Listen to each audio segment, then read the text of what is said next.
longer? Do As I long need as to? you'll stay, I'd love to have you. I I mean, mean, if you need me to stay, I'll stay. But if you you know, don't, through the. Hey guys, we're gonna get started in 1 minute here, so just everyone gather a seat and you know, enjoy that. well, I talked to Tom. Yeah, okay. Thank you, Tom. All right, welcome everyone to our GreenLight Solutions Spring. I didn't know I was on. There you go. There you go. Well, welcome everyone to our GreenLight Solutions Spring welcome event. We're very happy to have you. See some new faces here, some old faces, and really excited to get this going. I'd like to thank our advisor, Raj Bush, for showing up. You're welcome.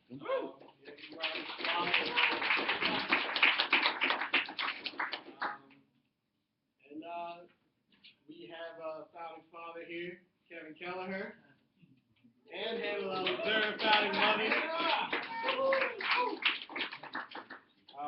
It's great to have you all.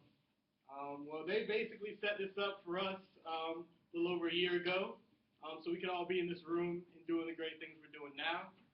I guess I should introduce myself. I'm Avery.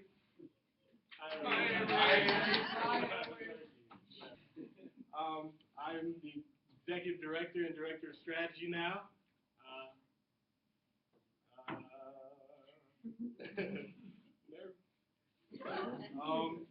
Well, let's just start with the vision, the GreenLight Solutions. Well, our vision here is to design, promote, and educate about sustainability practices for organizations to implement through individualized solutions to create a more sustainable world, ultimately. And the way we do that right now is with undergraduates, with consulting projects, with different organizations to help them operate more sustainably. Pretty simple, but it's not easy. But we have done some pretty cool stuff. We've developed a case study for the World Wildlife Fund. We have done a project with the Devour Phoenix we have done that. Devour Phoenix Coalition. We're working on wrapping that up. We have done a group with, we've done a project with Orchid Winslow, which I led. We helped them create their first ever sustainability report, which was really cool. And we also did a project with Phoenix, the city of Phoenix, which kept, yes, and it was a waste project, correct? Best practices in municipal solid waste diversion. It was actually for the Sustainability Solution Services where Raj works. Which Raj is representing so well right now. Yeah, so we have done some good stuff, and we also are getting into some stuff now. Some really cool projects that you'll hear more about from Aaron, our director of projects.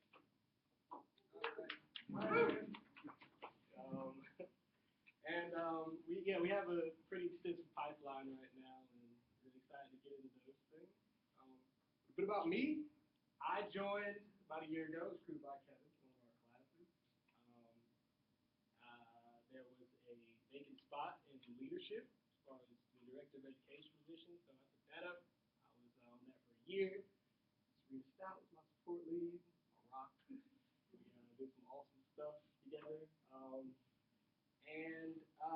Now I am the executive director, director of strategy, and looking to do some more awesome stuff. You all, very happy to have these new faces here, new members here. What else about me? Okay, I did 2 projects, both with Orchid Winslow, architectural firm. They're the group that actually renovated the ASU Health Services building. It's right on Palm Walk.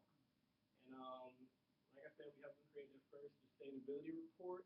And we're working on a project now, which we're doing a life cycle assessment of the materials they use to renovate the building.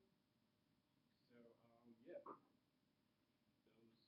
that's still in progress. But we eventually did away with the support lead position, and now we have developed committees. And committees represent each of our, I guess, areas of leadership, which are strategy, projects, operations, education, finance, recruitment. Cool.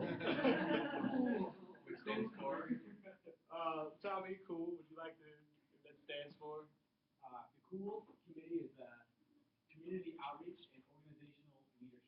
I'll talk a little bit more about it when I have to give my presentation, but that's what it stands for. Right on. Acronyms are nice. Acronyms are nice. We like those here. And one more. I'm leaving out.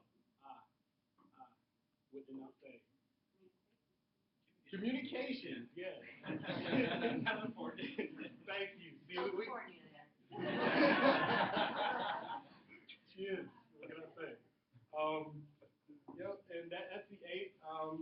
We would like each of our new members to join a committee. Hopefully, you will join a committee that aligns with what you want to do professionally, what you want to do just personally. That'll kind of be your family within the family. You'll definitely meet with them. We're looking at once a week right now, but we're kind of hashing out the details with that. But we would love for you all to be part of the committee to help us internally. Yes, well, I guess to wrap up my little thing here, honestly, GLS is a family. It is. I'm so appreciative to people like Kevin and Hannah for just having my back, and I want you to know that I have your back. Because in this family, I am the little brother. Yeah, it's real, like, thank you. I'll be here all night. No, see, you guys are calling me for anything, man. I just want us to be successful, and yeah, that's it. I'll hand over to Big Bro now. All right. Hi, everybody. I'm Kevin. I'm going to stand over here so the video can see me, and I can be blinded by the projector. That'll be fantastic. Okay, there we go. So, like Ari said, Hannah and I and a few of our other co-founders who are either out of the country or working in unable to be here tonight, Frank Trombino, Lottie Battalion, and Jill Bruman, thank you. We were the 5 co-founders, and what happened was a mutual friend of ours, Hannah and I know a gentleman named Max Scott, who actually co-founded the Honor Society for Sustainability, and I met some of you in the HSS. And Max had graduated and gone on to the London School of Economics, and he and I stayed in touch, and he hit me up in the fall of 2012, was like, hey Kev, I have a crazy idea, and I think you might be the guy to pull it off. And I said, I love crazy ideas. What's your idea? And he said, there's this management consulting firm out here called Cognoscry. They're made up of London School of Economics students, and they do pro bono projects for nonprofits. And he said their projects have a lot of sustainability flavor to them, but they don't really have the sustainability expertise that we have at the School of Sustainability at ASU. And so they thought it might be great for us to collaborate. He thought, so what he did is he ended up getting hired on at Cognoscry and then created a partnership between us and him, and we helped with them to do that case study, the 2 case studies that Avery was talking about. So the World Wildlife Fund is taking a more consultative approach themselves, and they're going out to different executives throughout Europe, and instead of saying, you're bad, they're saying, you're a metals manufacturer, here's another metals manufacturer that's doing things a lot more sustainably and making good money doing it. Why don't you do what they're doing? And so they're developing this big database called their Green Game Changers database. So we help them expand that database, Sustainable Business Innovations Report. And then out of that project, we realized that we loved that work. It was a great experience for us, and it was exactly what we were seeking in terms of enhancing our education here at ASU. One of the constructive criticisms I heard from a couple of different studies that were conducted by the School of Sustainability and externally when I first enrolled was that graduates had received a great theoretical understanding of sustainability while they're here, but didn't know how to apply it. So they were trying to get jobs, and people were like, oh, so you're a sustainability major, so what do you do? Like, I don't know. And they're like, great, we're not going to hire you. And it's like, I didn't want to be that guy who didn't know what to do with his degree. And so I figured there were other people who would also want to find a way to apply what they were learning. And so we decided to co-found this organization so we could scale it up and provide this opportunity for other students. So GreenLight Solution was born out of a solution to 2 different problems. Hi, Tom. And one is what we're talking about right here, is giving us the opportunity to really apply what we're learning so that we're actually knowing how to create value for an organization so we become valuable. So we know that we're worth our metal. We're worth what it is that they're hiring when we get out there, and that we can really help people solve problems and create value for them within their organizations. Or entrepreneurially create our own solutions, or consultatively, working collaboratively with organizations. Obviously, the other solution that we're attacking is that organizations, be it nonprofits, for-profits, in between, public sector, government, whatever it is, organizations are the catalyst that people use to create value and change in society.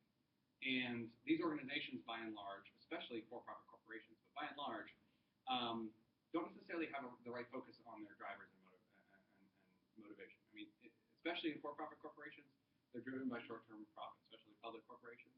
And that as a primary driver doesn't lead to human sustainability. It leads to a lot of externality that we have to deal with in our society.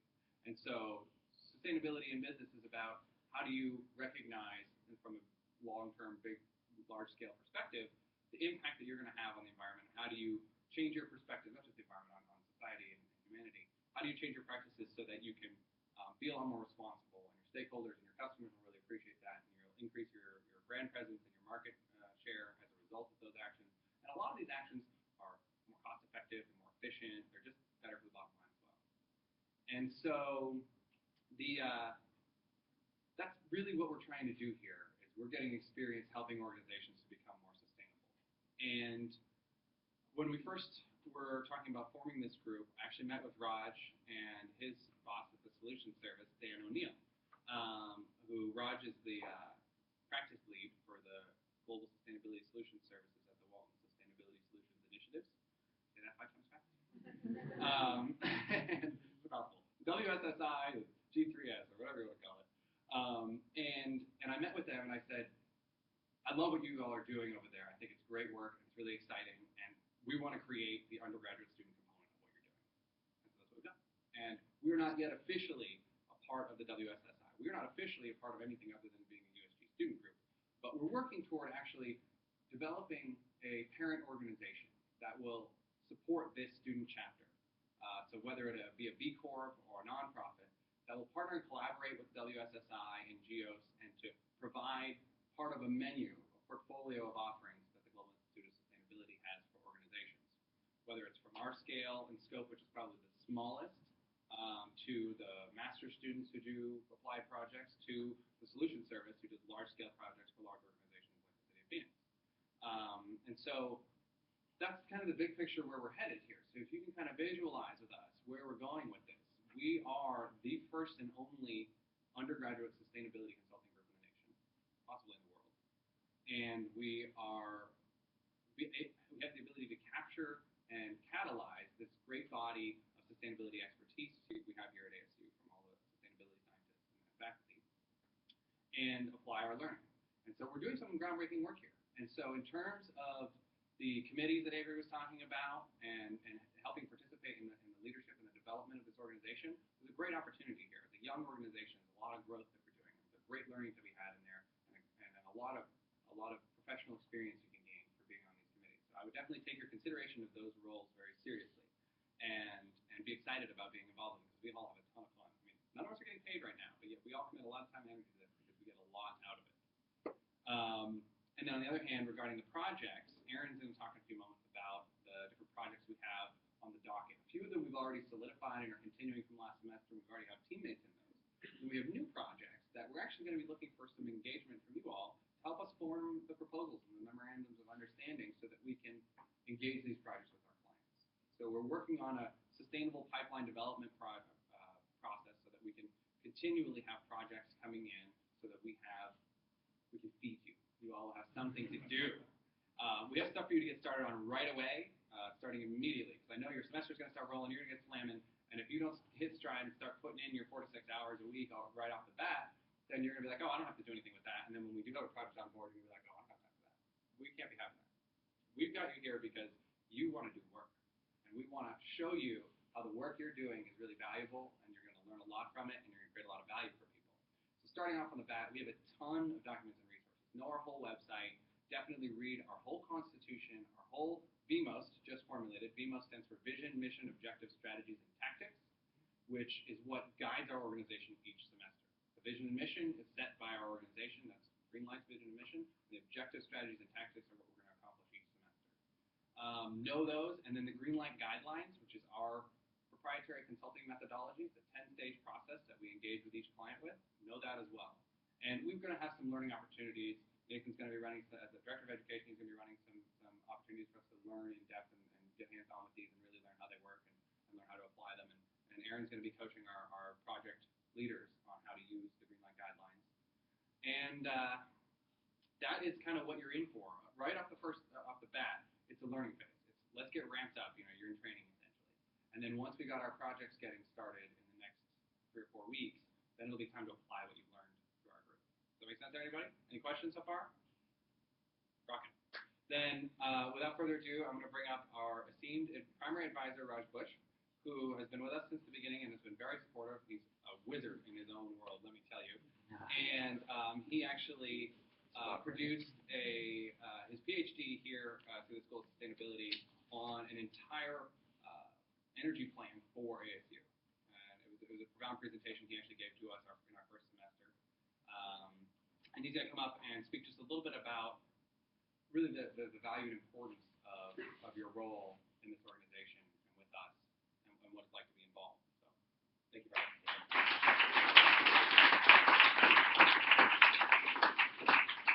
Well, first of all, welcome to the new members. How many new members? All right. It was a big cohort last year. It's getting bigger. This is all great. Let me give you a little bit of my background. I have an engineering background and a business background, and a few years ago I decided to come back to school and get a doctorate in sustainability. I wanted to tie engineering with business and get into consulting. I was doing kind of consulting in the energy world. So I came back, as Kevin said, learn about sustainability, and I'm getting to apply it. So I wanted to get into consulting. ASU started a new service, a new set of initiatives, the Walton Sustainability Solutions Initiatives, and we basically offer sustainability solutions consulting services for organizations, public and private. So I'll talk about a few of the projects that we've been working on, we have worked on, are working on. First, I'd like to get an idea of the distribution of majors in here. Where do you come from? Business school? What different schools? Gary, supply chain. What else do we have? School of Sustainability. All right. Okay, that's like the 2 biggest schools looks like. Engineering. Global studies. So what do some of you guys want to get out of this? The global studies folks, the engineering. Do you want to get into consulting? Why did you join this club? What's your ultimate goal? Well, I have a huge passion for sustainability, so kind of what brought me out here is applying what my engineering. I've always wanted to.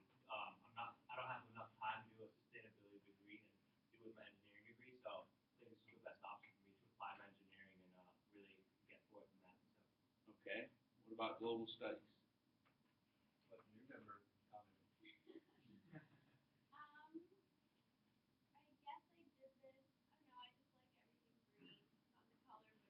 For the environment, so sustainability is awesome. And you all want to ultimately get into consulting or not? Doesn't really matter, but you want to apply sustainability? What's the general? I'm trying to get into consulting. Okay. Okay, so what I want to say to you guys is, first of all, I want to commend you that on a Friday evening, nice weather out, and you guys are in here meeting as a club to talk about how you're going to do more work during the semester, as if things aren't rough enough. So that's great. It's great that you want to do that. The key with this club is the fact that you get project experience. So we hire a lot of students in our area. I came from the engineering world and the business world, and I hired lots of engineers and newcomers out of business. And the key always was experience. So not only do I commend you for coming out here on a Friday evening, but that you're seeing that this is a critical need for your own growth. That you're learning all the right things in the classroom, and maybe you're applying them. Maybe engineering does a lot of lab work, and you get hands-on experience. But what this club gives you the opportunity to do is to engage with real-world clients and help them with their problems, apply what you know, work with your teams. So this is all, you did this in high school, you did it in college, you're just repeating it, but you're doing it in a real world environment. That's something you probably haven't had a lot of experience with. So that's what you should be looking for in this club. And so it requires participation. You've got to want to join the committees and the executive team. You've got to help find projects. You've got to help execute projects. You've got to help write reports. This is all going to help you because this is all going to boost your resumes. When you're out there applying, you'll have real world experiences to talk about. Companies you've provided solutions to, you've written reports for, you've done presentations for. That kind of experience you're not going to get in a classroom environment. This is the kind of club that'll do it. So I commend the guys that found this club and the fact that you're recruiting and there's more and more students joining, and hopefully you get it to more campuses because that's what it's about. It's about getting the experience. So as I said to you before, Kevin and Avery, I think, or Sean, we were talking, it's about your pipeline. Everybody's going to join in to help create that pipeline. Go talk to professors in global studies and engineering. They might have research projects that they could be happy to take a team of 3 or 4 students and help them do some research, write a report. We in Walton needed some research done on the waste management industry. We hired Kevin and 5 of the other folks in, which became GreenLight ultimately, to help us do that research. They have that on their resume. Guess what Kevin's summer internship was? Waste diversion and recycling for Gatorade.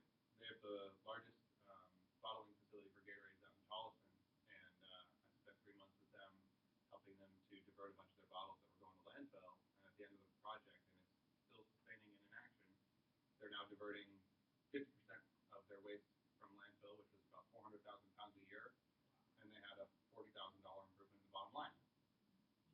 So you want to make green impacts, you can do it. You want to get into consulting, you're going to do it with experience. So you're going to have to get that experience. So global studies or engineering or sustainability. Sustainability is a tough one, being in that major, because it boils down to experience. Kevin was kind of joking about it, like, what do you do? I'm from sustainability. Okay. So what?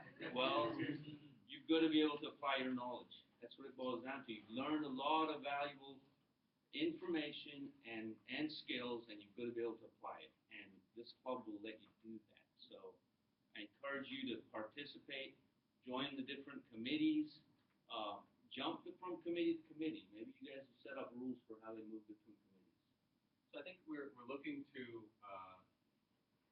start with a solid committee team for each group, but that doesn't mean you can't switch committees next semester, or even if things aren't going well for you this semester, to have a discussion about it and switching. But if you do enter a committee role, we're expecting you to be a strong contributor because we're going to be relying on you to help us develop the organization in that way. And just to speak to the internships and the opportunities that come out of it, it truly is one of the strongest differentiators you can put on your resume. And not just put on your resume and say, I'm a member, I get to put it on my title, but that looks pretty and all. But when you go into an interview and they ask you, oh, so what, tell me about this, what have you done with this? They're going to ask you about it. I haven't been in an interview since I've had this on my resume that it hasn't been the highest topic of discussion. Anyone else in the room care to speak to that? It's always the first topic I bring up and the topic that I wind up talking most about. Get you an internship, maybe? Yes, I got an internship. I'm lucky enough to be working with Rocky Mountain Institute, doing ASU's carbon neutrality action plan. So that's big work. I mean, that's directly related to my work with Peter Vick and Carbonation, which I'll speak to a little bit later. But carbon neutrality, obviously, working on a carbonation project. I mean, you can mention there. I mean, bringing real world experience. I worked on the waste project with Kevin and Hannah. Also touched on mental health day a little bit out, and so all these experiences when you're in the interview and they ask you, oh, what's the greatest accomplishment you had, or when you were faced with when they throw you that question, what was the greatest difficulty you had, and how did you overcome it? Well, all those questions were answered in projects I've done with GreenLight, and it's just amazing, like how much this organization builds you up and how much you're able to help build others up as well. So I really look forward to working with you all, and you'll gain a lot out of it. The more you put in, the more dedicated you are, the more enthused, the more you're going to get back. So with us and have a good time. So. All of this, all these experiences will be conversation starters for you. When you go into an interview type environment and the interviewer asks you, do you have any questions? How many of you just kind of like, okay, I don't really have any questions? Well, you can dive into some of your experiences and ask them how they deal with greenhouse gases or water footprinting or what's their sustainability strategy or what do they do with recycling. And it starts the conversation and you get to tell them about all your experiences. So again, welcome to the club, and I encourage you to participate in the committees and help generate projects and work on project teams. I guess I didn't talk a lot about the Walton projects. Let me do that before I turn it over to you. So some of the projects we're doing in the Walton program, we started with a waste research project. That research project, Kevin, I don't think we've talked since the last time you were over, but the city of Phoenix 2 weeks ago approved $2 million to start a center of excellence on waste management that's operated by the city by ASU. Nice, that's big time. It is big time. So that was like the ultimate. So that's where we got to with that project. We did a greenhouse gas emissions inventory for the city of Phoenix. That turned into a regional greenhouse gas emissions inventory, which we're proposing right now. We've done a sustainability management plan for Sky Harbor International Airport, and we included students from the School of Sustainability to help write the vision, to help write the principles, the guidelines, and ultimately the planning document. That project is moving to phase 3. They're going to ask us to recruit more students. Guess where I'm going to come, right? So we'll want students to participate in this stuff. We're doing a project for visioning a sustainable future for the municipality of Haarlemmermeer, which is right outside of Amsterdam. We're offering a sustainability road mapping exercise for the government of the Virgin Islands.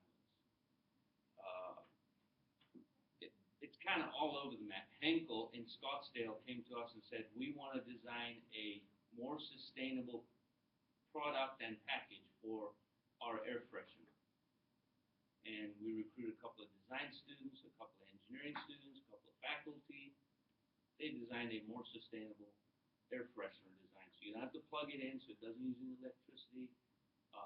The chemicals are clean and all of that. A water utility came to us and said, we want to look into a biofuel plantation in Arizona. What can grow in Arizona that can become potentially a new industry for Arizona?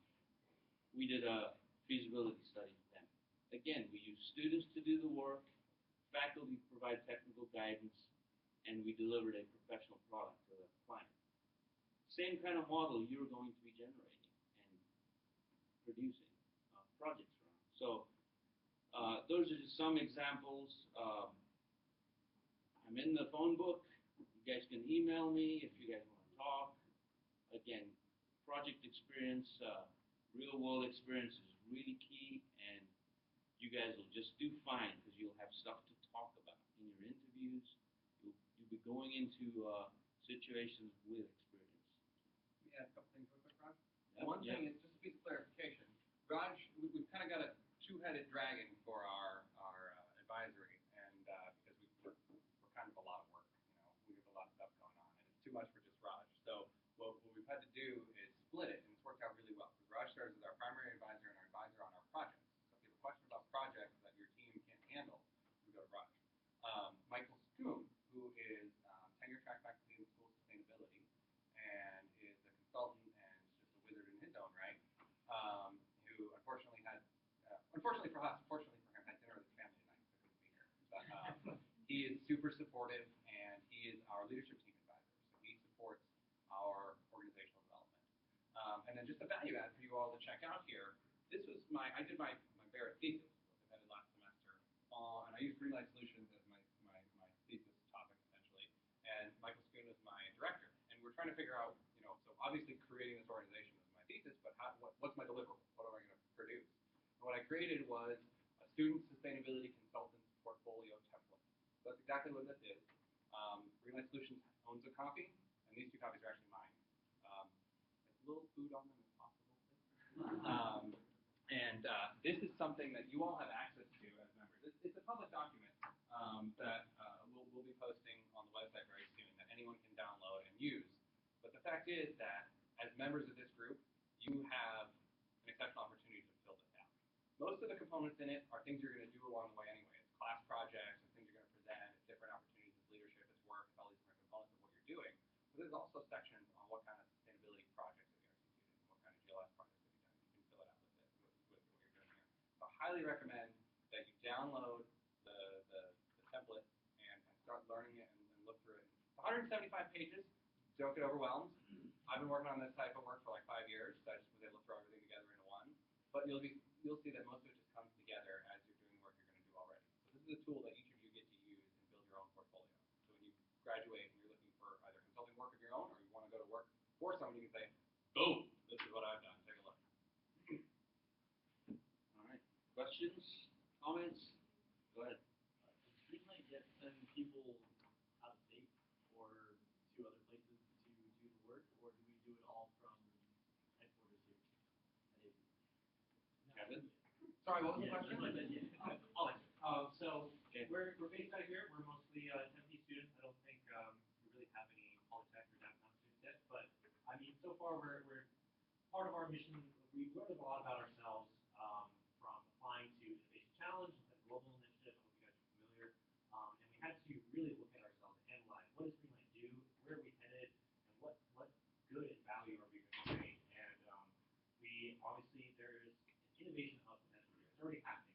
Michael Crow's vision for sustainability at ASU is growing and gaining more traction. What can we be to, what is our component to that vision? Helping businesses and people that work here in Arizona to be more sustainable and creating that direct connection between Arizona students and Arizona residents and Arizona businesses and to make Phoenix a more sustainable place. So in terms of our project scope, we certainly have had some projects that have reached beyond Phoenix. I mean, we worked with, we're currently working with General Dynamics, which is a national and even global firm. Our initial project was with the Wildlife Fund, which was their partnership with the London Consulting Group that we mentioned. So you have to say we're mostly based out of Phoenix. That's where our contacts are, our network is, and who we're able to meet with the most. But we're always looking to look for different fields from it as well. So like we said, is what we're trying to do from our inception, it was very much the leadership team drove the project work because they knew what was going on and how to get those going. However, we want to shift that. We want to involve all of you guys to develop those project proposals, to network, to always be in communication. Anyone that was at Tech House event say, always be networking, always be on your toes, ready to say and sell yourself and sell GreenLight. So you guys have your shirts now. I know one of our members sounds like her favorite color is not green, but you have to get a green shirt anyway. But you guys got business cards. You get out there. So always be selling GreenLight and selling yourself. So thank you, Sean. So I So want to take up on that question about going out of state and stuff. Who's not really a resident of Tempe? Tempe is not hometown. Pretty much everybody in the room. Well, your parents work in different companies, maybe small companies, maybe big companies. You live in other towns. You can go to those towns and see if you can ask them if they've got any projects they want done. A lot of small towns and cities don't have budgets to do sustainability stuff, but they're all interested in doing it. Go see the environmental manager in some of these towns.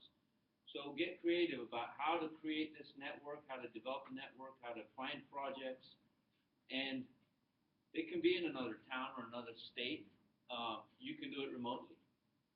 As long as they understand what's involved, the fact that there's a whole team of up to 30 students that can provide them a free service in the matter of a semester, in 4 months, they can get something pretty quickly analyzed. They send you all their utility bills or water bills, or you guys can do some analysis. Where's Aaron? He's in the back there.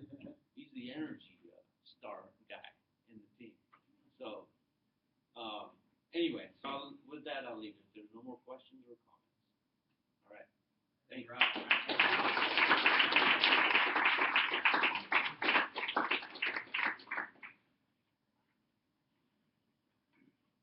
You're gonna go to. You're gonna do intro, right?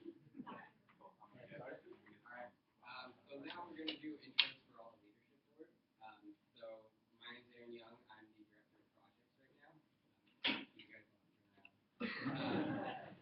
So what I'm responsible for is kind of providing instruction for the project leads and educating them on project management techniques, and we're trying to get into using like Microsoft Project for the project. And then also we have GreenLight guidelines, which is a 10-step process to that directs how we start a project. We start a conversation with business that we're interested in, or that's interested in our services, and then it's the whole process to get to doing the project with them. And so we're developing that, and then I'm going to be helping instruct that to the project leads. And then also I help work on developing the project pipeline and trying to set up new projects. I'll talk about those a little bit afterwards too. And then also just about myself. I'm a sustainability major and an engineering management minor. And I'm a senior. I'm graduating in May. So getting a lot of experience through this that I've used in a lot of interviews recently. Hi everyone, my name is Brandon Ruiz. I am the Director of Finance, pretty self-explanatory, I'm especially your money maker and money spender. I am also a sustainability student, and I'm a sophomore currently, so I have an objection. I didn't hear an embarrassing story out of each of you. You're dropping the ball. You're dropping the ball. I thought you were doing an embarrassing username. So Embarrassing username? From like AOL. So, Time for after, I think we should do it. then what's your embarrassing username? brand cereal. Brand cereal. Always inspired by Raisin Bran. Nice.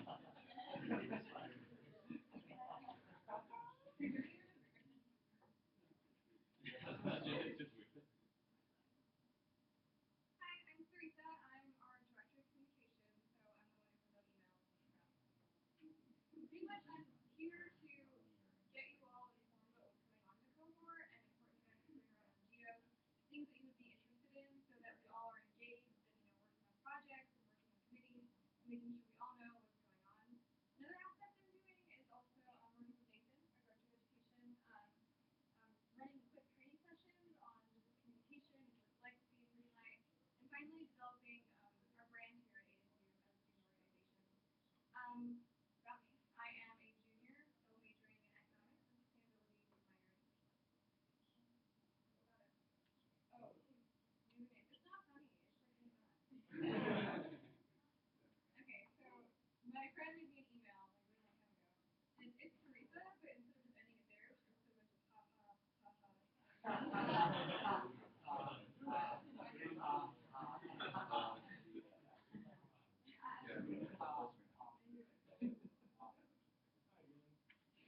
Gregory, as you know, I prefer Abe.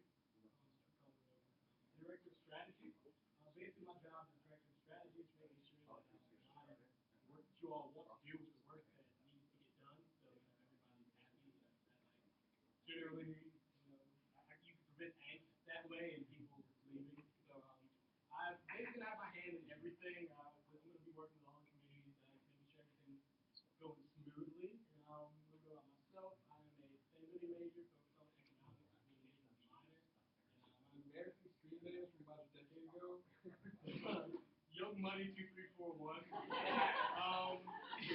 This is when Lil Wayne was actually really awesome. There was a point. I know how young you all are here. And my football numbers were 23 and 41. So embarrassed. Hi everyone, I'm Sharon. I'm a junior and a double major in marketing and sustainability, and I'm the operations director. So Adrian's job is to sort of support and manage the directors, and my job is to support and manage Avery. That is how we're going to support each other, work in that way. I consider organizational development within my realm. So the exercise we'll be doing later to sort of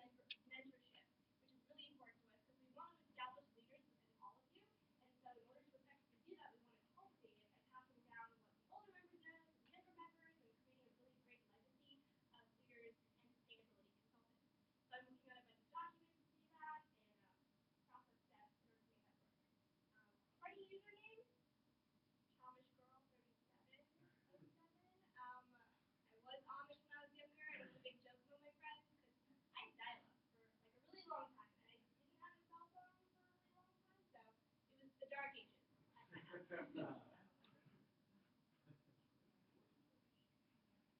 I'm Libby. I'm the director of recruitment. It's a senior in sustainability, and then a minor in urban planning and psychology. And I work with Tommy on as co-director to organize this event. So all you are here today and reading all your applications and getting all you great people in this room to be part of GreenLight. Oh, sorry, yeah. My embarrassing screen name. I'm gonna stay standing with Good, you. good. It's Blue Libby 77 because I love the color blue so much it needs to be a part of my identity. And I created my first screen name, so that's it. Hi guys, my name is Bruce Wayne, and I'm the least funny member of GreenLight. But really, my name is Nathan Gassman. I'm the director of education. I'm going to be getting to know all the new members in an orientation session next week. Keep your eyes out for an email tomorrow. You'll get a when to meet, so we can set up a good time to get everybody in the same room and go over some good stuff. I am a first semester senior. I'm a sustainability major and a global studies minor. I've had some really great experience in GreenLight, and I want to make sure that you guys get the same out of it. So I'm going to be making sure that we disseminate good knowledge throughout the group and make sure that we are continually learning. Thank you. And Tommy. That's the mic. I am the director of COOL, which I told you guys earlier is the Community Outreach and Organizational Leadership. So I work a lot with Libby over here, getting you guys all this room together, put on events like this, the end of the semester event. So if you guys like putting on events, you might want to join my committee. We also do a lot more than that. We work on branding with Teresa, getting the name out to other clubs and really trying to build GLS on the campus. And also organizationally, like having fun events, going to the movies and hanging out and doing things outside of GLS that really brings it in, like the friendship aspect. I guess I am a senior. I don't really know. Who knows I'm going to graduate, hopefully soon. Get the GPA up a little bit. No, I'm just kidding. I study sustainability with a minor in business. I love entrepreneurship. I have a couple of projects that I want to get you all involved in, but the one I want to shout out right now is Fluent Lifestyle. It's a brand I just helped create over the winter. So if you guys are interested in some clothing, hit me up. Got those. Oh, my embarrassing username. Have you guys ever seen the Slam Salmon? Nope. You're the only one. So the Slam Salmon, I was gonna remember Broken Lizard. He did I forgot what was the movie? Super Troopers. That's it. Yeah. So the same guys that did Super Troopers did the Slam Salmon, and that was my username for hundreds of years. That's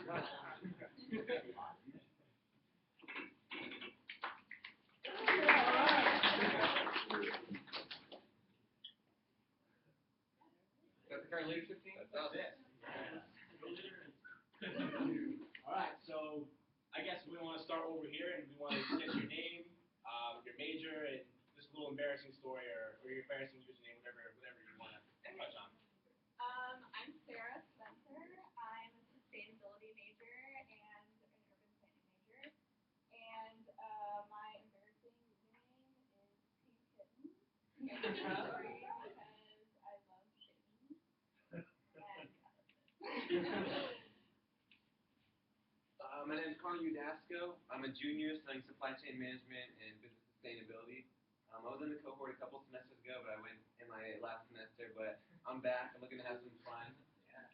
My name, it's not funny. It's Random Kid 13. I was really into the whole mysterious thing. It's really creepy. So.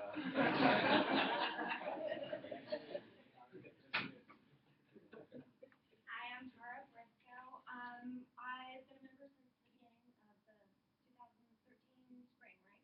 You've been to the cohort. And I've got, I'll be talking to you later about a couple of projects that I'm working on. And I'm a business sustainability major, and my embarrassing username is Daisy Curly Girl. Hi, I'm Serena Stout. I am a senior graduating in May, business and sustainability major.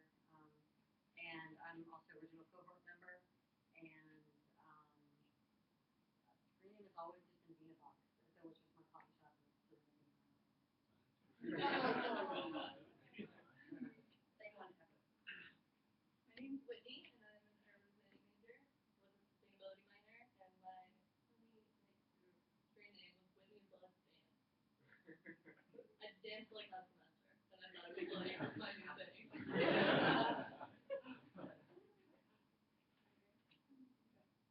I'm Brian. I am a sustainability major. I'm a change student over this region, and I joined last semester. Oh, Mad Brisbane. Not even. My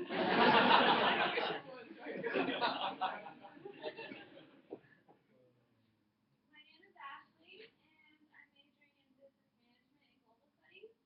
My embarrassing screen name was AJ Shoes, because I like shoes and get praise.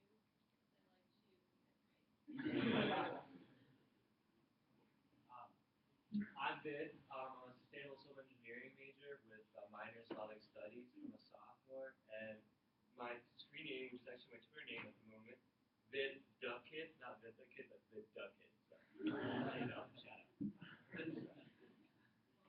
I'm Wagner, and I've been a member since the beginning as well. I'm a junior sustainability major. I think about minoring. My screen name was Expo Soccer Choice 2OS. Yeah.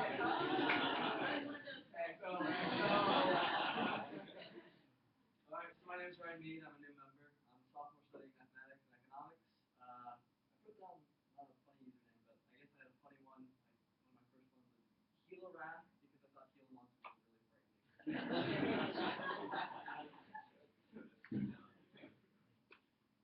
My name is Jay Swanson. I'm a senior, but I got another year going. My minor is theater, and yeah, no, that's what I did for 2 years before I started sustainability, which is why I'm here in 3 years. My current email gets a lot of action with the cashiers and stuff when you sign the cards, and it's peace and peanut butter at yahoo.com. Basic email. Now we know. Now we let you in anyway. My name is Soren Sato. I'm a junior in sustainability, going to be double majoring in urban planning next semester. My username is kind of fun, I guess. It's Juby313, and it was my first Xbox Live screen name ever. I was like 10, and my cousin came over and was like, "Hey, you're Jewish. You should have Juby in the title." I canned it as soon as I got a new Xbox. Hi everyone, I'm Fabian. I'm a supply chain sustainability major, a junior, and I couldn't think of my embarrassing one, so I just put my Instagram one to promote it. It's the Kid Fave. That's my nickname, Fave. If you guys want to follow me. Maybe I started hashtag Wildtime Wednesdays. If you guys want to check that out. Big deal. I'll wait a minute. I'm Sean Martin. I was our previous executive director. I'm currently going to be graduating this semester, doubling in sustainability, business law. Let's see, mine's not too funny. Kahuna Mountain. Kahuna, I thought it was really cool, and I'm like, Kahuna means the man or whatever in Hawaiian. So, I try to be at work suits everywhere, so no, I'm just kidding. But it's the fucking GreenLight, so. That's not really funny or times, though. I'm not buying any of your clothes.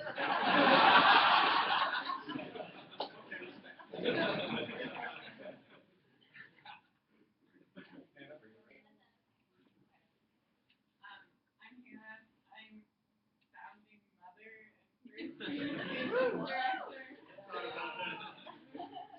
I graduated in December with degrees in sustainability and Russian, and my grade became, so my short-lived 5th grade nickname was Stick, so I combined it into a panic, but I think it sounds more like a villain or something.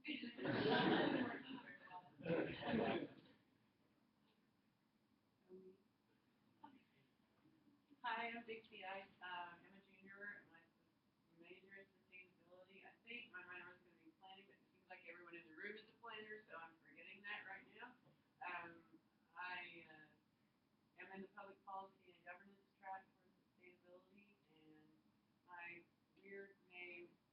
it was really weird. I've never liked my real name, which is Dixie, because it has so many pejorative connotations. So when I went online, then I changed my name to BC from the opera, there's a really famous opera aria called BC Darte, and so I just used the BC, which is an Italian word, which means I have. So I don't know, it's kind of weird, but. Hi guys, I'm Dean. I'm interdisciplinary studies with business and sustainability. I'm a sophomore, and it's a 2-foot belly button. Winner! Current email, obviously. No, that was 10.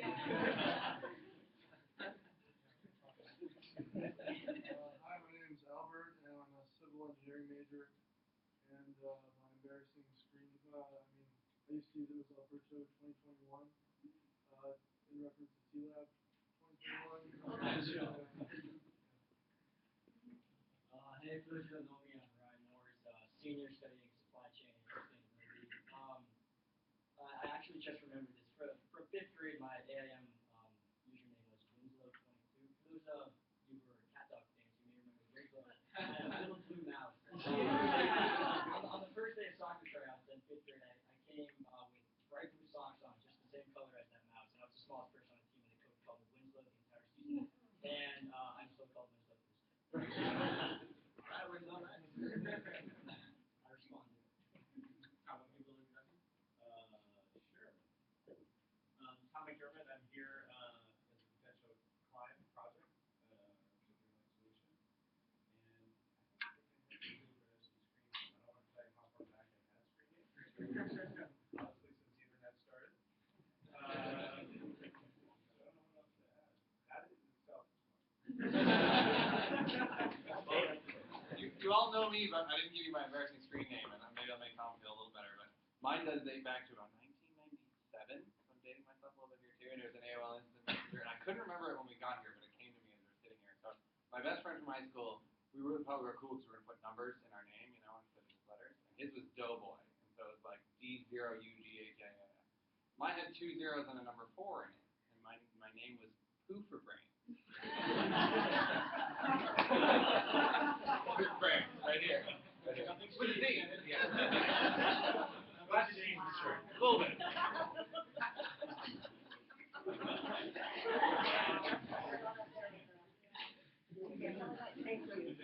Your fearless leader, Poofer Brain. All right, so transition now. We're going to talk about some of the projects we're working on right now, the upcoming projects, and some of the ones we are continuing. So some projects we had last semester that are continuing into this semester are a project with Orchid Winslow, doing some greenhouse gas accounting for their the health services building that was recently certified LEED Platinum. It was renovated, so we're working with them to account that. And Avery, our executive director, he's the project lead for that. And then we're doing a project with General Dynamics C4 Systems. I'm the project leader on that one. And we're doing an energy efficiency kind of assessment and a report for them. So they want us to look at like the past 10 years or 20 years, I think, actually, of energy efficiency data, find where the areas are that they have the most improvement, and then kind of give them suggestions on moving forward. And then some of the projects, another project that's continuing, actually, Carbonation 2.0. I'll let Sean talk about that in a little bit. But that's with Peter Bick. It's with continuing his documentary series. He created the documentary Carbonation. And then we have Eco Tours, which is with one of our members, Frank. He's not here right now, but it's a potential project that you guys will be able to sign up for if you're interested in. And it's a new company that one of his friends of his wants to start. It's in the process of starting for off-road trekking journeys with kind of like electric vehicles, I believe, and so he wants us to help integrate sustainability in his business as he starts with it. And then we have another one with Ignite that Tom's going to talk about in a little bit. And then we have the Green Biz Forum that we're co-hosting, and Tara will talk about that. And then we also have commercial properties that Tara will also talk about. And I think that covers all of them. But if we could just have the project leads then come up and give a little bit of information about their project. So I don't know if we want to start with Sean. Sure. I'll come up. So get on. Oh, is that? Yeah, you're good. Go ahead. All right. So Carbonation. Has anyone seen the film documentary Carbonation? Bueller. All right.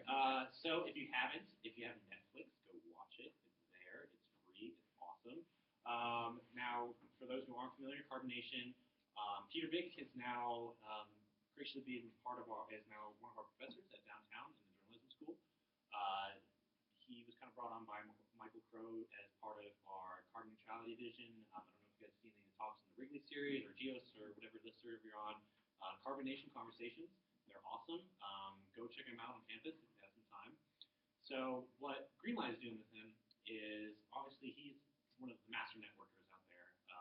He knows everyone. He's flying everywhere, doing everything, and but he can't find everything. He can't find all the cool stories, and that's why he came to GreenLight and towards to help him network, to help find other awesome people out there that are doing great work in sustainability and mitigating our carbon footprint. So what we're doing, we're changing it up a little bit. We had an awesome report to the semester of characters and all this character discovery stuff, but we're going to really integrate it for you new members as part of your educational training. So I keep making reference to why I'm in a suit today. So we were at Colin Tetrout's and Mara's at the Solution Service. They were putting on a mocktail networking event. So what we are really envisioning for all GreenLight members, especially new members, is really being on top of your email communication, always being out there networking and representing GreenLight, and meeting those interesting people for multiple reasons. We want to start building our own Dream Changers database that Kevin mentioned earlier. That World War Life is building on a global scale, but what we can do for the GreenLight cohort. So potential projects, people that you've talked to that would be interested in the work that GreenLight does, or some really quirky professor that is doing cool work that could be a potential story for Peter to pursue for his documentary series. So that's what Carbonation is really morphing into, is just how do we turn just your everyday interactions into something valuable to yourself and to GreenLight. So that's what we're going to be really working on this semester. Myself, Nathan, I believe Dixie's going to help with us. Retha, in our role as communications lead, is all going to be helping you guys, being awesome consultants in terms of all these things, email communication. You'll find out more in your training session next week. So Carbonation is very much an integral part of that. So if you guys have any questions, you're welcome to shoot me an email. But your first task is all get on Netflix and watch the film. Very interesting. So that's all I can speak to.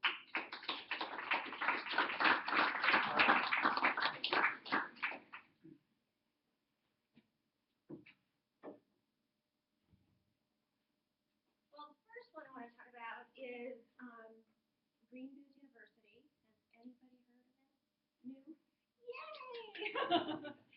So this is speaking to what Raj talked about earlier about making sustainability projects yourself. I had heard about Green Biz Forum coming to the Mauna Lucia Resort in Paradise Valley, and I saw that the tickets are $2,600 to get in, and I knew how many students can afford that, right? So when I went to college in California originally, and they have this big business conference there that's very well known. They have like really famous people come and speak, and it is also very expensive. But they had the auditorium where students could come and they simulcasted it, and then some of the speakers would come over and talk to the students when they were done at the conference. I got to meet Gerald Ford there and a whole bunch of other really famous people. So I thought, well, I wondered if we could do something like that here for the students. So I talked to one of my teachers, and he said, ask them over at Walton Sustainability Solutions Initiative, because they are sponsoring with the Sustainability Consortium part of Green Biz Forum. So I went over and asked Kelly Saunders over there, told her about my idea, and she said, wow, that's a really good idea. They were excited about it. They called up Green Biz. Green Biz was really excited about it. Walton Sustainability put some money behind it, and now we have a 3-day shadow conference here at ASU for the Green Biz Forum. So, GreenLight Solutions is the official student group sponsor. Right. So you're all required to RSVP for said event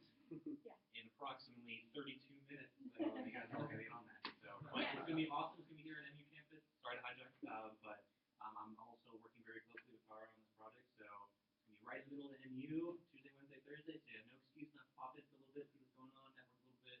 Invite your friends. Invite your friends. Yes, let everyone know that might be interested. Obviously, we're catering a lot to WPC and SOS students because Green Biz Forum. Obviously, we'll see why. But really awesome opportunity. So make sure you partake and let everyone you know to attend as well. We have some volunteer opportunities too, if you'd like to sign up to volunteer for that event. So we have some great speakers that are coming from Green Biz Forum to come here on campus and speak with us directly. Tom Sazaki from TerraCycle's coming. John Malin from Cisco's coming, and I just found out today, Bill Radford, his executive director of Greenpeace, is coming. All right. And that shows the power of social media because he was one we wanted, and we were having GreenBiz actually contact the speakers that we wanted and ask them, and we weren't getting any response, and we were getting frustrated because we thought, oh my gosh, we're not going to have any speakers. So I went on Twitter and I tweeted Bill Radford. And he responded. And he followed me so that I could have a conversation with him, private message conversation with him. And he asked me to send him more information. And now he's coming. So, yeah. There you go. All right. So that's super excited about that. And then the second thing is another project that, as you know, Raj was saying, just start them yourself. I have this part-time job that I got through CareerLink, a Noble CareerLink here, and it's working for the largest commercial property broker in the United States, commercial properties. And they want me to do their marketing plan, so that's what I do on a part-time basis. And so I was thinking, what can I do to bring sustainability to this company? And that's what I've heard from my advisors here over and over again is, everybody wants to be a sustainability consultant, and it's not that easy to get that job. You have to have some experience, like Raj was saying. So, they said, go to work at first for another company and in a different type of job to get your experience and think about how you can bring in sustainability to your position and to that company. So I thought, well, what can we do for this commercial real estate company? And I thought, well, they have tenants that they help with leases, and they have investors that purchase buildings. And why can't we do something to show them how they can be more sustainable? All these tenants and all these building owners. So I pitched it to the broker that owns it, and they loved it. They were excited about it. So that's how this project is born now. We're going to do a handbook that we can give to the tenants and the building owners on how they can be more sustainable. So that's something like maybe the engineering majors here might be interested in doing. So, and this is the broker that I work for himself does 700 transactions a year. That's not the whole office. That's just himself. So it's a tremendous amount of transactions, a huge reach that we could get with this project, and all with the GreenLight Solutions name behind it. So that's another project we're working on. I hope you sign up to start that with me. I won't be the project lead. I'm way too busy with the GreenBiz U right now, but I'll be the liaison with the company. All right. So then we're going to have Tom talk a little bit, but I also wanted to mention, I forgot to mention before, that those are the projects we have kind of, those are pretty official right now, but we have some more in the pipeline that we're still working on, and that we'll be sure to check your email because we'll let you know if those come up. But we're going to have a sign-up sheet going around so that you can, if you're interested in these projects, you can sign up for them, and we'll give you more information. And don't hesitate to start those conversations yourselves. Bring them to the table. We haven't solidified all of our projects for this semester, and over the next 2 or 3 weeks, we need to. And maybe some of the ones that we have in the pipeline, maybe they're not going to be ready now, or maybe they're going to decide that they want to wait till next semester. And there could be an opportunity for a relationship that you've built for us to do a project with, like Raj was saying. Maybe somebody from maybe your parents work somewhere, or maybe your parent owns a business, or maybe you happen to know somebody who runs a restaurant or runs a whatever it is. A manager somewhere, like for instance Frank, one of our co-founders, he knows the manager of Four Peaks Brewery. He actually manages the tasting room and the production facility, and they're scaling up, and they're really increasing their production, and they haven't really incorporated sustainability fundamentals into their practice. And so we'd really like to do that with them. And so Frank and I are going to try to set that conversation up. But that's still behind the 8 ball right now. That might not be a project until next fall. So keep having those conversations. So Thank you, Aaron. So next gentleman I'm going to bring up is Tom McDermott. He's a friend, and he's a sort of currently an unofficial GreenLight Solutions advisor, and I definitely encourage our leadership team to extend an invitation to be an official advisor to Tom. And I think it'd be really good to have a couple of outside community members, not from ASU, on our advisory board. So we currently have an advisory board of 5 advisors right now. So Raj and Mike Schoon, you've heard about, our primary advisors. Then we also have Seda Gilbert, who is the internships coordinator for the school sustainability. She actually happens to be the director of all advisors for ASU. Just FYI, she's a wizard, for sure. She's a badass. And she's super supportive and has been since square one. And when I told her we all agreed that she had to be on our leadership team, we wanted to invite her, she was thrilled. And she's super awesome. And then George Basile, who teaches sustainability and enterprise, which I absolutely 100% not just recommend, it's a must-take. You have to take it while you're here. Especially if you have any interest in what we're doing here, that's what it is. Yeah, I mean, yeah, absolutely. I met Avery in that class, and it's all about how do you communicate the value of sustainability to a business organization. How is that not fundamentally important? And so it's now in the core curriculum for sustainability. I think it's 328. And so George Basile is one of our advisors on our advisory board, a wizard as well in his own right. And so is Jim Hirschauer, who is professor emeritus from the W.P. Carey School of Business. He's actually been teaching sustainability curriculum in his business courses for the last 15 years. He just hasn't been calling it sustainability because it wasn't catchphrase at the time. He's incorporated a lot of these principles for a long time.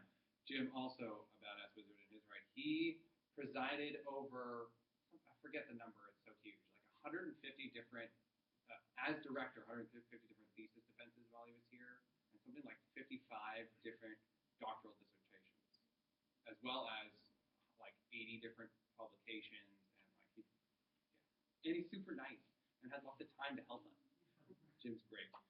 So our advisory board's going to expand a little bit, so one thing I want to talk to you about is this concept that we've talked about that I didn't learn ever in school, unfortunately. It's the concept of value creation. It's what's the value you bring to someone else. And it's not typically taught in K through 12 because or college, because that education system was designed for the Industrial Revolution. We needed factory workers. And factory workers don't need to know about value creation. They just need to serve a role. And unfortunately, we've outsourced all of our factory production here in the U.S., or we've automated it with robots. And so we need to learn new skills. And we need to learn how to communicate the value of the skills that we have. And that's a big part of what you're learning here in GreenLight Solutions. And with that concept of value creation also becomes what you can actually earn in terms of your income. Because what we're really doing here is we're helping people. We're helping students to improve their education and get more value out of their education. And we're helping organizations to improve their organization and create more value with their organization. When you help someone, they value that. And they will pay you for that value. Which is why GreenLight Solutions is actually going to start charging fees, and we're all going to get some scholarships, and we're going to start earning money in the future, hopefully in the fall semester. And what? Right, Johnny? That's huge. And that's our goal for sure. And so with that same concept, think about not just what it is you can create value with. What are your skill sets? What are your talents? What do you love to do? What's your passion in sustainability? But more specifically, how are you different? How are you bringing some unique value to the table? What is it that you're really doing that creates that value? The better you know that, and the better you can communicate that, the better you can focus on that, the more value you can create, and the more you can help people. And so that's why I want to bring Tom up here in just a moment. I have a video here of his that I'm going to play, and then he's going to come up and speak about a little bit about his organization, Ignite, which I've been through his program, and it's really profound. It's a powerful, powerful tool.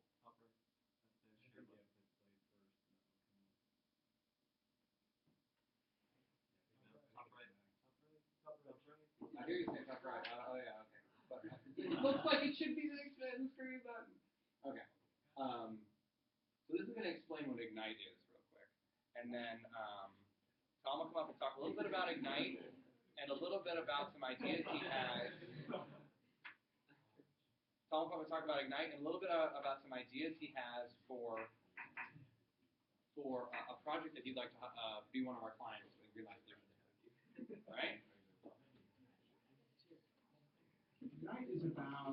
igniting really a fire within people. That there's a pilot light still on, but most people don't know it's there because of society and our culture that's really covered up because so many people are working on things for the wrong reasons.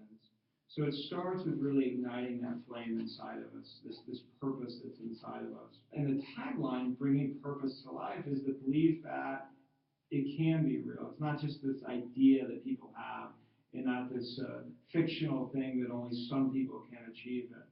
But we believe we can bring it to life for people. We have for hundreds of people. One of the main reasons I really started Ignite is because I believe about 95% of the world is in the wrong role. If really 95% of people in the wrong role, I started to think about, well, maybe that's why we don't have as much success in business, why we have a lot of failure, whether it's startups or restaurants or whatever. But also, maybe that's the underlying root cause of our school system struggling. So I realized if we start to get people in the right role, sharing their gift, helping us discover things, we'll start to change the world. So that's really what Ignite is about, is getting far more people into the right role, sharing their gift, fulfilling their purpose to humanity. And that's really what their gift is for. It's not for them, it's for us. So we need more people fulfilling their gift, sharing their gift, so we can have far more success in the world and a lot less failure. Well, what Ignite does is help people get a lot more clarity about what their gift is. It's not a perfect solution. There isn't yet. I wish we could look at someone's DNA and really see where their gift is. But using a lot of different science that's available, that's been out there for years, quite honestly, we just look at it a different way. We're using the science in a very different way. So what we're really doing is reverse engineering your purpose, your gift. So we're looking at lots of different science to uncover a number of your attributes, but we focus on the attributes that make you great. And really, we also look at it from a position standpoint, a role to say, where are you most talented? What makes you talented at? So what are your strengths? What are you motivated by? What's a great environment? And also what you're most curious about. So we look at the science differently to figure out where you'll be best. And there's no other solution that does that. So Ignite definitely is bringing something different to the world. It's how we look at it. And that's because of my own perspective around this and my own curiosity around this. We're bringing a unique solution to the market. What the Ignite course should give you is first of all, help you think about yourself differently. Think about your role in life differently. One aspect, as an example, is in the business world, we don't think about talent. We don't ask people what they're most talented at. So that's one thing we do very differently. And also, we don't look at the science, the other assessments, we don't look at them in a vacuum. And I did assessments many years ago myself where it's like, well, that's nice information, but now what? What do I do with that? Don't just get that information, say, well, that's nice to know, but how can I use it? How does it apply to my gift and where I'm most needed? So really, it's a lot of education to get you to rethink where you're likely to have that success. And then what we do is through assessments, validate that and say where your talent is. What are the strengths that support that? What are you motivated by? What are you driven by? And what kind of environment is ideally suited for you? But as an example, if it comes out you're supposed to be a great leader, you're a great leader, talented leader, but you're empathetic and strategic and all these things, well, every company needs a great leader. So where should you lead? Where are you going to have your greatest impact? Where are you going to be valued and appreciated most based on who you are and the value you bring? What we found is it gives people a tremendous amount of clarity, confidence, and conviction about what they should do with their lives. The greatest epiphanies they have is around their curiosity and why they're curious about what they're curious about. You would never describe any other assessment as emotional. But when people go through the curiosity discovery process, it's emotional for many people because you're viscerally connecting to some experiences in your life, either positive or negative. So people really connect with some things and overcome some things and are blown away with not what they're curious about, but why. And then what that means for their life. I take people through that process from as young as 10 years old to 85, and it's amazing. You meet incredibly accomplished people, incredibly successful people, didn't have that kind of clarity and understanding about what they were really driven by. And it often gives them now even more confidence, conviction, clarity of how they can re-energize their own work around this singular focus, and they realize they have more work to do. Because even though they've wondered about this thing, they haven't really studied, they haven't become a true expert with wisdom on that one thing. And it even ignites the most successful people in the world to continue to do great work.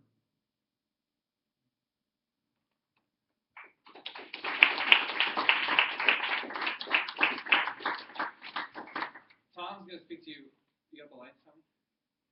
Thanks.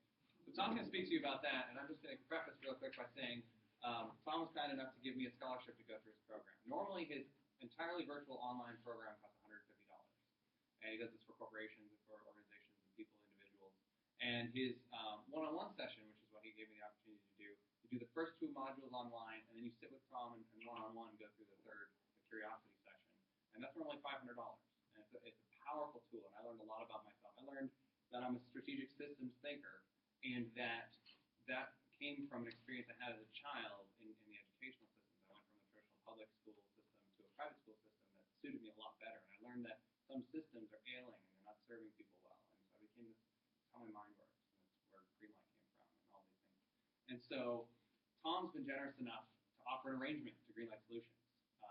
He's going to offer his program to us in a format where we get to go through the first 2 stages online like I did, and then we'll come together in a group session like this, where Tom will lead us through the third phase, the curiosity session. So we'll each get this better clarity about our own personal mission and our greatest work in sustainability. And the only thing we're doing in exchange for that for Tom is we'll go through his process. It creates a profile for us, and then we'll write up a blog post about it. Just either write or record a blog video, depending on what turns out to be the best format, just to say this is the experience I got from this program, and it's really powerful. So, Tom.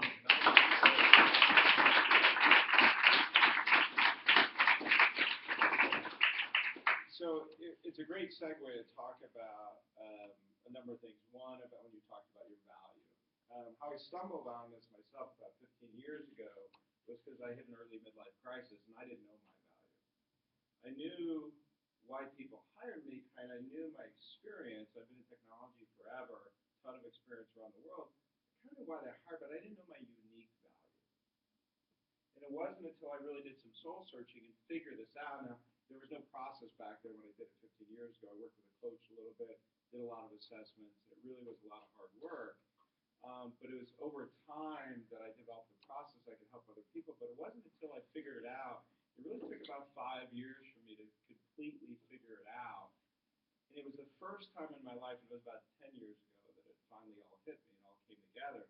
That was the first time in my life that I really felt my own value. That I really understood who I was and why I was here and the value I could uniquely provide.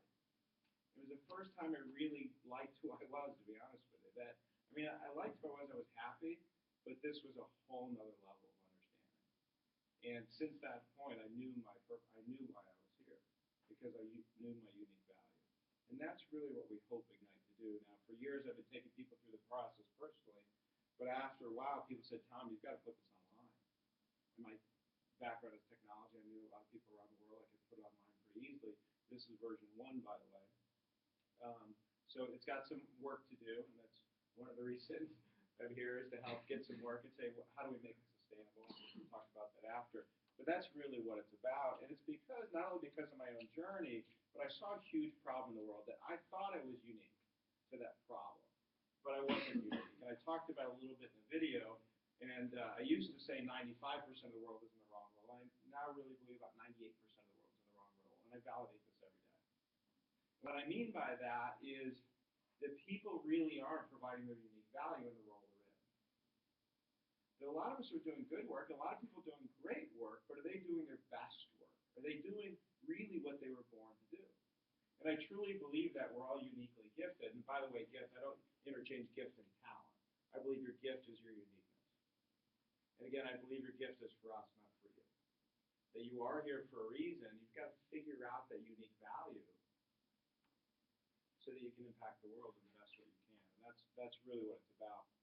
And as I started to look at the problem and realize, as I traveled the world and taught, as I interviewed people on airplanes and worked with customers, colleagues, and friends, that how many people are in the wrong roles, I started to look, well, it's one thing to be a little happier, do a little better, make a little bit more money, but I started to look at the problem differently and realize that a lot of problems in the world are the result of too many people in the wrong role. We know what it looks like when we have a horrible waiter or waitress or a chef. That restaurant's probably going to close. We know what it looks like when someone can't play the drums or guitar and the band sucks and we're not going to go listen to them. But what does it look like at a larger scale when we have too many people in the wrong role? That could be teachers, universities, right? Schools, government. I mean, all you have to do is look at Washington, right? To realize how many of those people really belong there. They're really, for example, I talked about talent. How many of them are talented problem solvers? It certainly doesn't seem like it, right?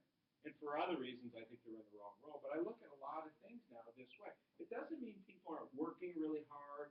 It doesn't mean they don't care. Of course they care. And I'm sure every one of your teachers you've had in life really care. But it doesn't mean they're talented at their position. That's what they should do. I mean, how many truly gifted teachers did you have growing up? How many truly gifted teachers did you have in college? Most people say, well, a couple, right? Think about that. In your life, in college, through college, most of you know, most kids, by the way, as you well know, don't get college educated.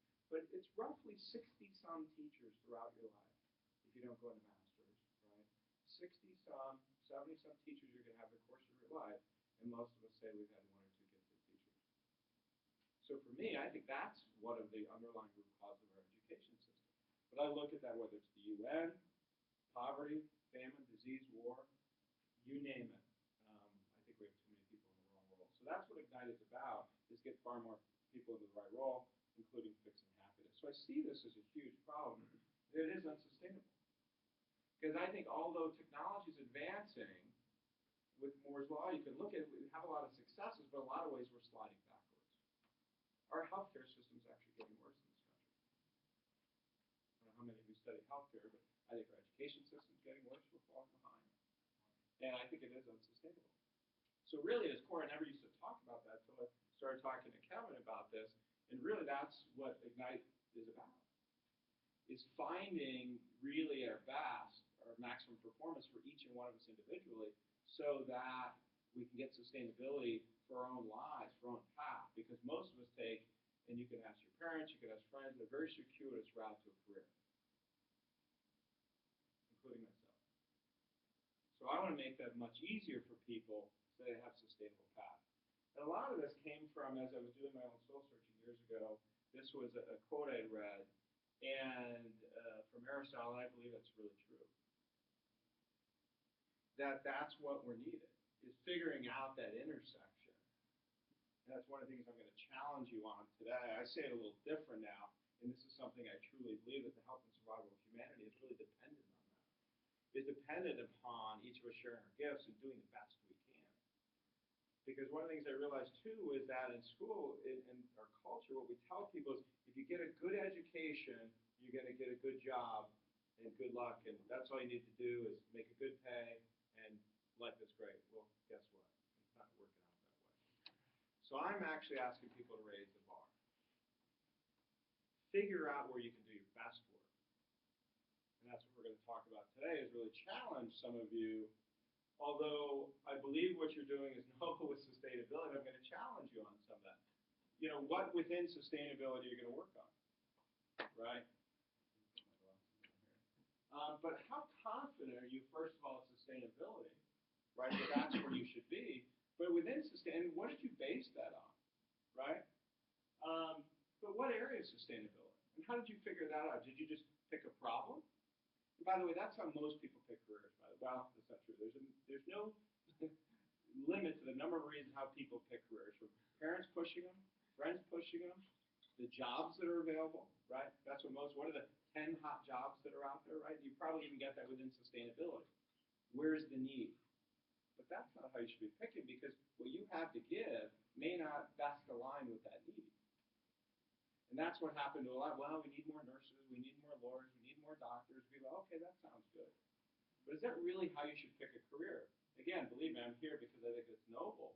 But I want to challenge you to say, figure it out. And 99% of you may be here for the right reasons. But let's figure that out. So I would challenge you to say how confident you are, you know this is exactly what you should be doing. But also what a lot of us I realized didn't think about is what position we should play. I know I want to be in this industry, but are you a writer in this industry? Is that what you should do, is write about these challenges?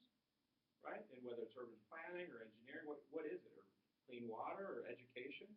What's your role? Are you a talented leader? Are you a naturally talented leader? So you should be a CEO or run organizations? Or are you a phenomenal project manager that should run projects?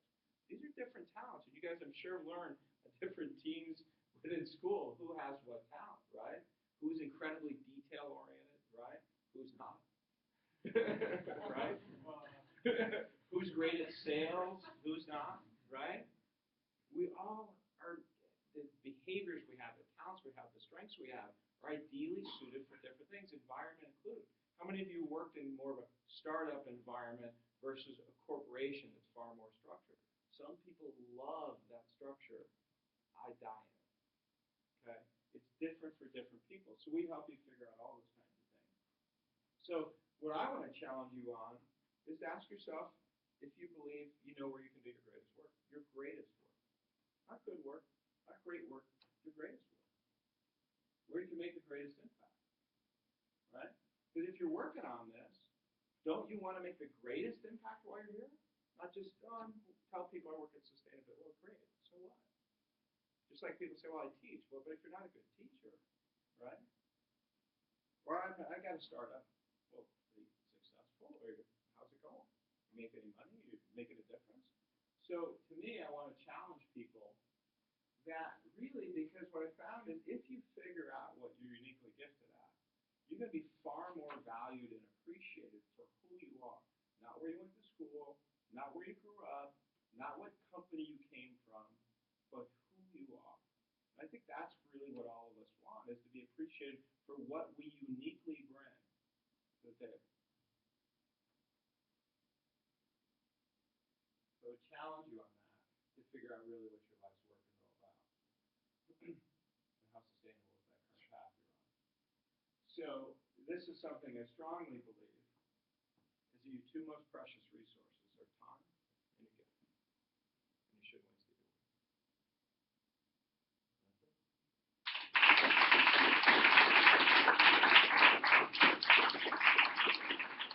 Do you have a screenshot of my profile? Or I do. Let me show you briefly what the process looks like, just so you have an understanding of what we're biting off here. So, I mean, obviously it's voluntary. None of you are forced to do this, but it's a great opportunity to be able to do this. Let me talk a little bit about, I'll use mine as an example first. So what we do, by the way, what the course does, the current course, by the way, it's not about helping you find a job. That's not what this is about. This is about your purpose. Really figuring out why you're here and what your journey should look like. Okay? So for me, what I tell people based on a number of factors, I've simplified it here, but I figured out many years ago I should teach. I actually taught early in my technology career, but I got away from it because it didn't pay much. And they said, well, Tommy, if you want to make more money, you got to move up the ladder. And I ran networks and security, did all kinds of things.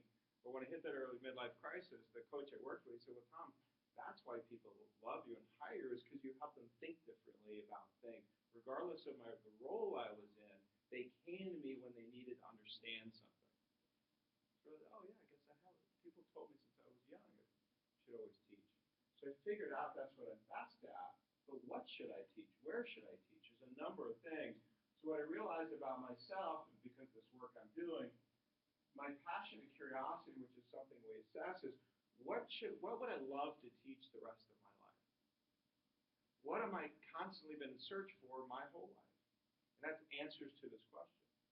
And this is something almost like Einstein, I think about in search for a unified theory, the theory of everything. That's a constant pursuit.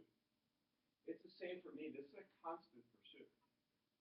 And I've been working on this for 15 years, and all along the way, I keep finding answers, but I keep after improving on things. And for me, the way I explain it to me, Ignite, that's our logo, that's Ignite is not why I'm here. That's just a project I happen to be working on right now, actually proving some of my theories. That's not why I'm here. I will teach till the day I die. Whether I'm teaching in a classroom like this, whether I'm teaching on the road, teaching at conferences, whether I'm teaching my kids at the dinner table, I'm going to be teaching my whole life. That's why I'm here. I'm going to be teaching around this. And that's what we want people to say. So whether you're a leader, whether you're a writer, whatever it is, or a project manager, figure out what value you have to provide and what you can work on the rest of your life. And that's what we help people realize. So Kevin, go ahead if you want to give them kind of your prayer. So yeah, when I went through the program, and it's not real long. I mean, this isn't your project for the semester in GreenLight. This is just a fortunate bolt-on. It's really like 3 to 4 hours total. An hour for each of the first two modules, and then an hour or two with Tom for the third module. So the first thing is the strengths. I think futuristically, I'm imagining, envisioning, projecting, and/or predicting what has not yet been realized. I'm doing that all the time. It's just I don't even think about the fact that I'm doing that. It just happens all the time. Learning continuously, taking initiative and learning and implementing new concepts and technologies or methods. So these aren't things, to clarify, these aren't things he just likes to do. This is what he naturally does. Yeah, he can't help himself. Yeah, this is me. Love it or hate it, you get it. This is me. And by the way, one thing too, we skipped over talent though, and negotiator. And a lot of times we pull out talents like leader. It doesn't mean that's a position. So negotiation, by the way, is ability to facilitate agreement. How many of you that know Kevin would say he's somebody that kind of makes a peace and brings people together? Well, that could be a million different roles, right, at companies. But it's about bridging that gap and getting people to come together to solve a problem, right? But it's the strengths that you apply to that. Say, oh, what kind of facilitator of agreement is it? And these are the tools that he uses to accomplish that. Make sense? And then we look at what an ideal environment is for him.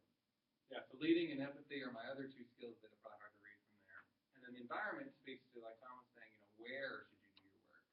And continuous learning in a team atmosphere where people share openly, definitely important for me. An environment, I'm not a hermit. I'm not the guy who likes to sit in front of his computer banging out data and stuff like that. There are people who are great at that, and that we need people like that for certain skills, but not me. An environment where I can lead the parade. An environment to express ideas and influence people, and a forum to challenge change for the sake of change. So, Kind of fits it here. Kind of fits a little bit here. Yeah. Also fits the other work that I do. And then my passion and curiosity, which is the profound realization that Tom helped me discover, is that so I'm passionately curious about how do we create systems that inherently create positive outcomes.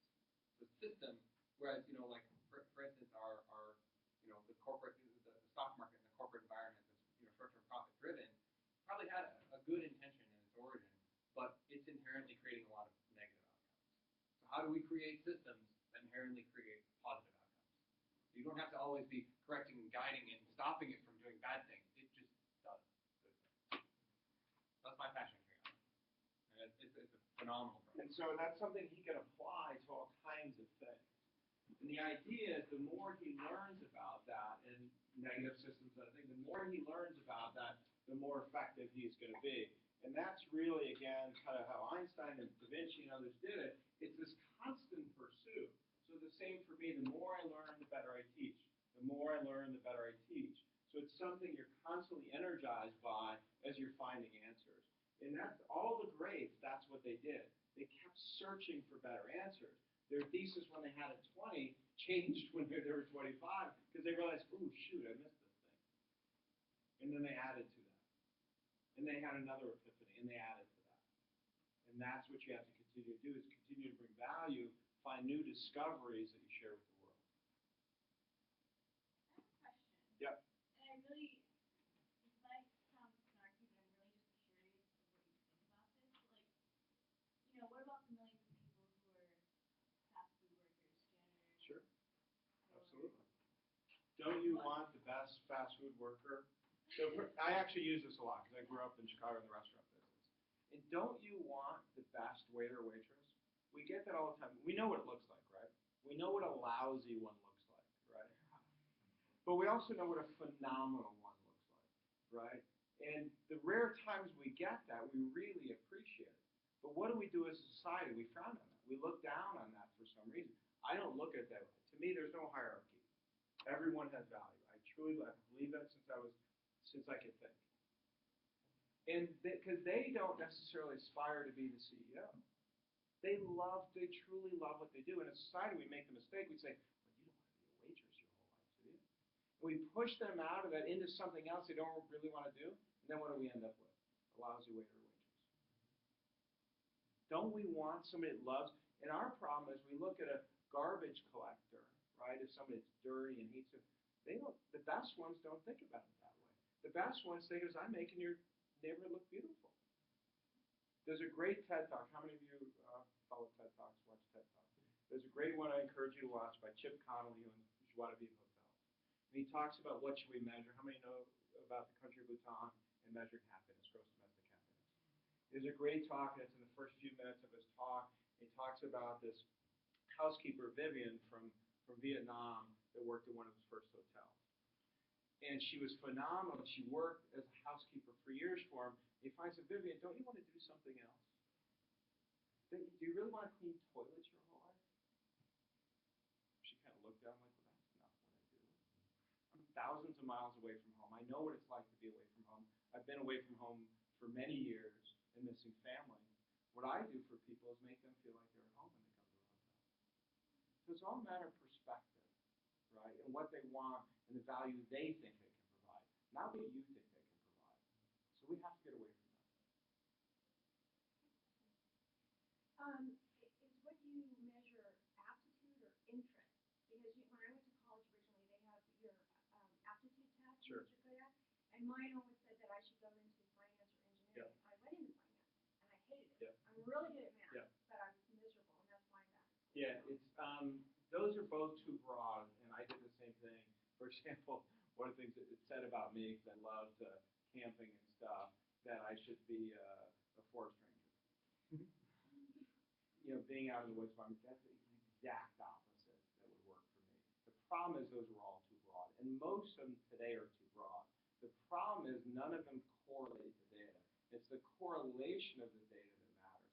So we look at a number of attributes. It's like looking at you saying, I can see you have light brown curly hair, so I know everything about you.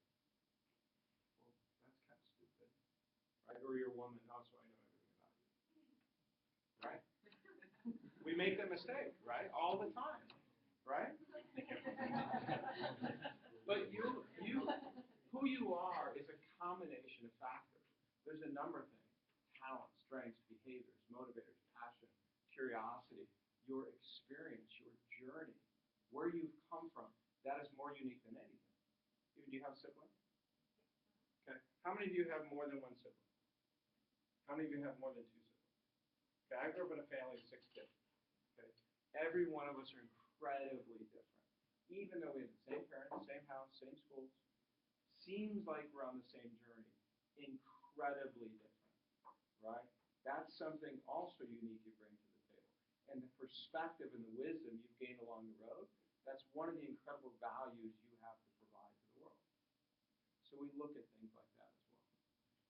Okay, so it's not interest. It goes far deeper than that. It's really about the wisdom you can provide to the world. So Tom, how can GreenLight Solutions help Ignite?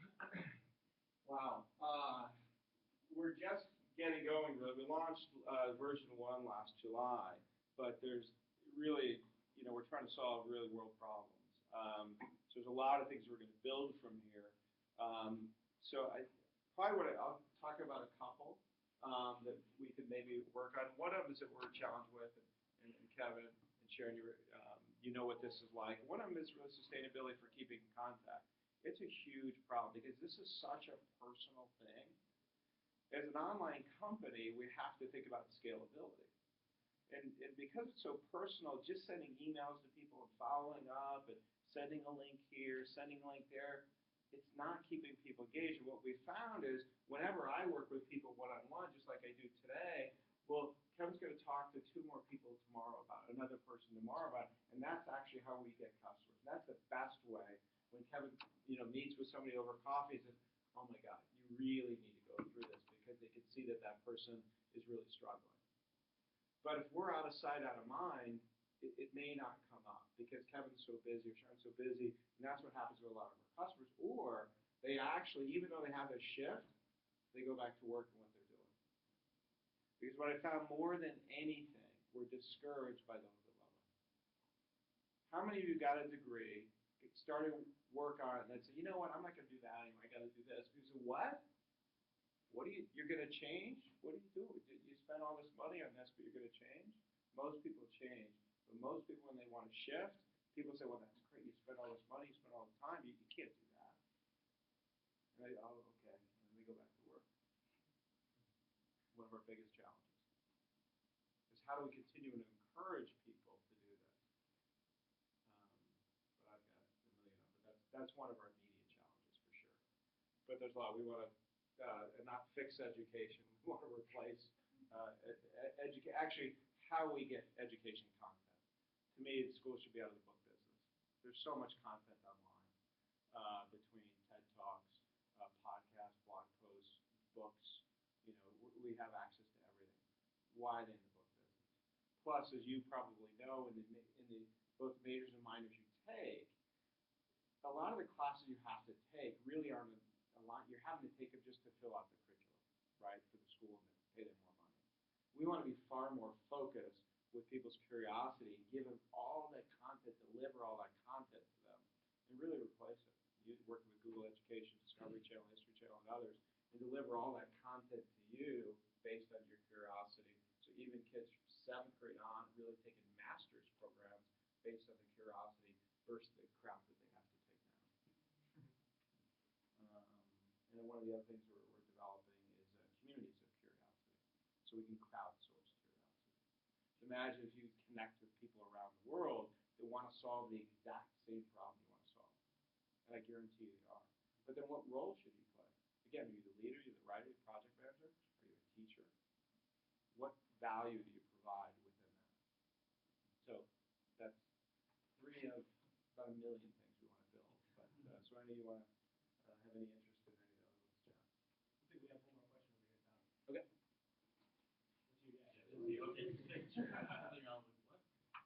How early are you looking to implement this in the schooling process, work process? What age range are we looking at? For the current course, you mean? For the course or projections for the course? Wow. There's a lot there. The current course is really, we're focused on 20-somethings and above. And the reason being the current science we use, other than the curiosity piece, the current science we use to uncover talent, strengths, behaviors, motivators, is science that's really what we call workplace behaviors. And so it requires really to have some experience, because all the science today is really what we call self-assessment. You're assessing yourself based on some experience. Okay? And again, one day, and that's why you got to keep chasing this, one day I hope to use some real science and use our genetics and epigenetics to figure out really what you should do based on your DNA. But so that current course has to be really for people that have worked before. Okay? But ultimately, what we want to do is develop the curiosity as a standalone component. Because again, I've done it with kids as young as 10, as a standalone solution that we can bring into schools early on, so we can figure out really what their major should be in life at a very young age, as opposed to waiting maybe sophomore year of college. How many of you changed? Right?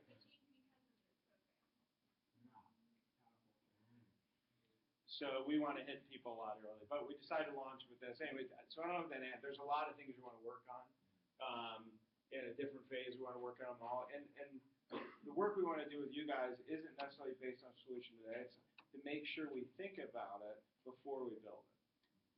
So some of the stuff is the immediate project that is for something that's up and running is how do we sustain connecting with people and staying in touch on a very personal level with people.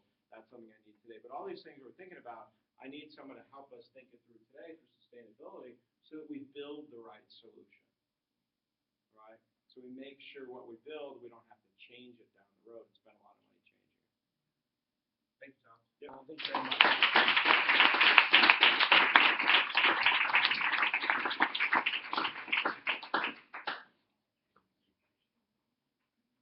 So I'm going to make a quick little announcement while Avery's getting ready to give the final closing speech. For those of us who want to continue the networking and the fun, I'm going to have a little party get together at my house. Unofficial. Unofficial, very unofficial. So you guys are more than welcome to come on over. I live at 1402 Spence. I'm sorry. I was 1402 Spence Avenue, right behind the district. I do have a ride provided for those who need a ride. I think these guys already know what I'm talking about, but I want to keep it a surprise for everyone else. So yeah, anyone who needs a ride, come find me afterwards, and I can do shuttle trips and get everyone there as efficiently and safely as possible. So, heck yeah. Oh, 1402 South Gentilly Lane, which is right off Spence, right behind the district. It's very close, and I could give rides too. And everyone's welcome, everyone, including you, Tom.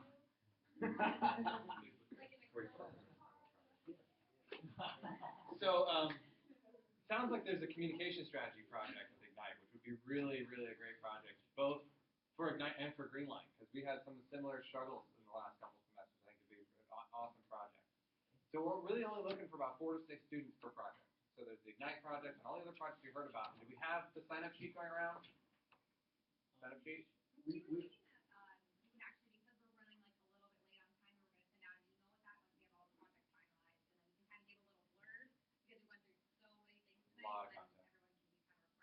Perfect. Keep an eye out for that very soon. And one thing that we haven't really spoken to, and I think I'll probably close with this too, but there's a lesson that we didn't clearly communicate firmly enough in our previous semesters. You must check and respond to your email. Yes. That is a professional lesson that you have to learn right there. In school, you get bombarded. This club, that club, this listserv, that listserv. You're going to get everything under the sun. We don't care about all that. In life, you have to answer these emails. You're going to miss huge opportunities. We're not going to know how to help you or engage with you. This communication strategy project we could do with Ignite and Tom might help us learn an even better way to communicate. We also have a Facebook group. You got to join. Got to join our Facebook group. Got to like our Facebook page. Got to like our LinkedIn group. And you've got to respond to our emails within 48 hours, so we know you're live. Otherwise, we're calling you. Are you dead? Are you dead? Hello? You didn't respond to the email. Because otherwise, we don't have a good way to contact you. We don't want to be calling and texting you all the time. But we don't want to be that candid, But that's the only way we're going to be able to stay in contact with that guy. It's the only way we're going to be able to stay in consistent contact. And we won't bombard you. We'll have the weekly GreenLight close and then a few other things. But keep an eye out for that email. I'll try to.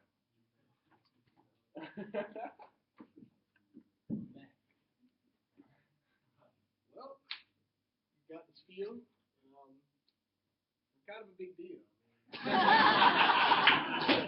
Well said. But what we're doing, in the words of Gary Hirschberg, anybody familiar with Stonyfield Farm, the yogurt? Woo! Yeah. Yeah, the words of Gary Hirschberg, he said what we're doing to our faith, unprecedented. They made like $330 million last year. He's the CEO of Stonyfield Farm. CEO of Stonyfield Farm. He said it's unprecedented. He's never seen anything like it. And he goes to a lot of campuses.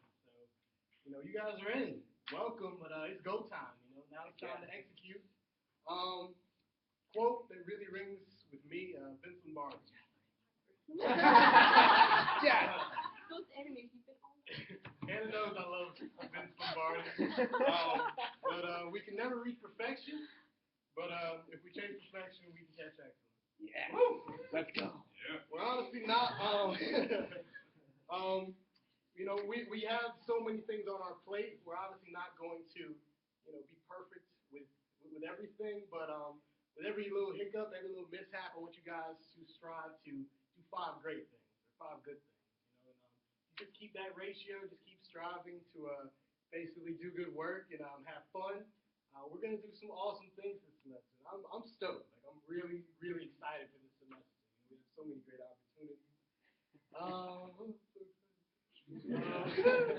But I'm gonna leave you with this. It's just a few documents, a few things that I want you guys to, Kevin said some mandatory stuff, but it's a few things that I want you all to keep in mind. We have a Google Drive. It's a lot of important documents on there, specifically our VMOS. Please look at our VMOS. It's our vision, mission, objective, strategies, and tactics. We actually recently updated that. And as well as our GreenLight guidelines. Please take a look at that. These kind of like the Bibles that we have. I don't want to use that, but they're important. They're important, right? And We also have a leadership agenda. We meet as, I guess, the e-board, the executive board. We meet every Friday from 4 to 5, and we want to be completely transparent with you all. Like, it's not like, we're going to be behind the scenes or anything doing something. If you have a question, just ask. We're about to set families. How about the surprise? Okay. Oh, all the surprises get ruined. What's going on? Surprises here. Sorry. Oh my God. Sanger didn't say anything. You didn't hear anything. Yeah, just kidding. Nothing. And check out Google Calendar, because all of our updates are going to be on the Google Calendar.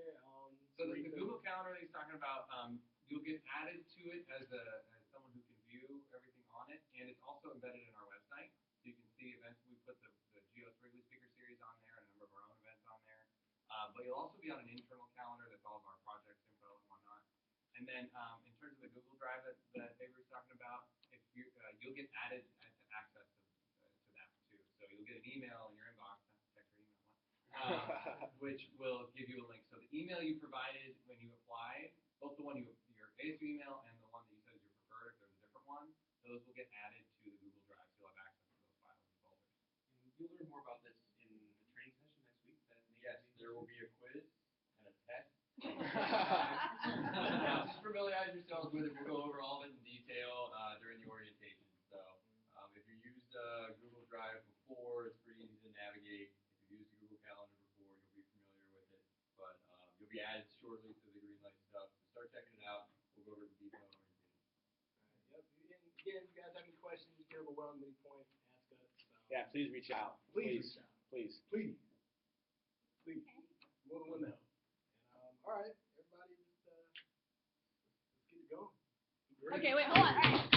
Speaking of staying in touch, we have to do this. This is the one time that we'll all be This is the one time that we'll all be together, and we want to give you a home in GreenLight. We don't want to just send you on your way because you have a lot of information. I'm sure you're probably overwhelmed and really tired, and you want to go party at Tommy's. Oh, In order to do that, I would like to have all my directors come up here, please. And if you haven't put your name in this hat, then boo on you. Last chance. Did everyone do this? Okay. If somebody put my name in The directors do not get this. Oh. That's why my name wasn't in the picture. Otherwise, we're going to draw you. How did that all look at me? I'll roll with it. And as Avery did say, we are creating families. So the director, whoever has pulled your name, this is going to be your contact. Okay. Who's first? Okay, so we'll Nate goes first. go first. And Whitney. Oh, wow. We are First family shot. members, Whitney. No, it's you. Ryan Lord. My turn. Jake Swanson. Peanut butter. Samsonite. Shorty Martin. Shorty Martin. Tommy and H. I have did. Yeah. Briar. This is better than a draft. Megan. Ryan! Yes! Wait, how did you know that you were the right Ryan when you stood up? That's weird. Alright. I got two there. Tara. Oh, you're not engaged enough.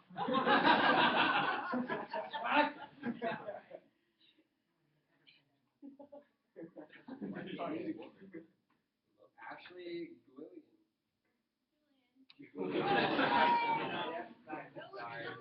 G for green. Yeah. Green. Corin. I have Fabian. Oh. Serena. Now it's roll. What comes around goes around. Big Connor. Asia.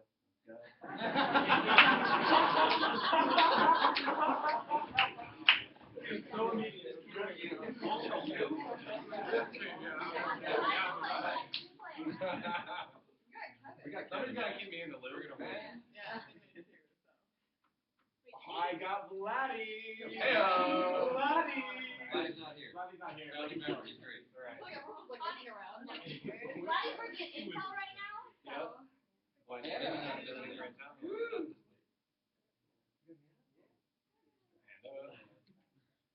Jana, what are you working on lately? I hate that question. I got the answer. Yeah.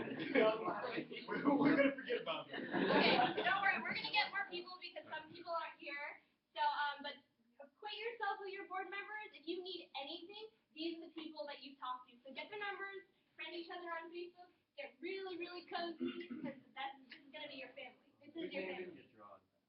Anybody got to get drawn? Yeah. Sorry about that. Who's next? We'll have like a non-way rock paper scissors for Albert. Did Meg get drawn? Yes. Yes, you all did. Okay, so now you have your families are GreenLight. Welcome to the family. The family. Thank you guys all very much for taking this time out of your Fridays to come spend it with us. And now, for those who want to come and follow us to the next event, you're more than welcome. Oh, wait. The next Wait, event. keep your And follow me if you need a ride. Come to me if you need a ride. Yeah, keep your people. Hi, Sarah. Welcome. Yeah. Go. Don't say hello. What time is it?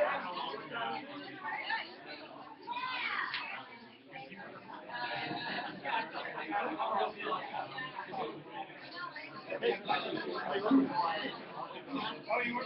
Yeah. Oh, good.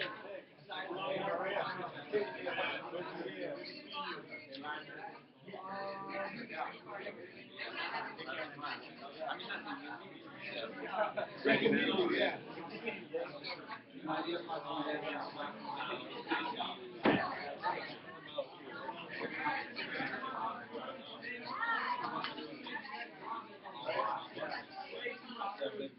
Thank you very much for coming.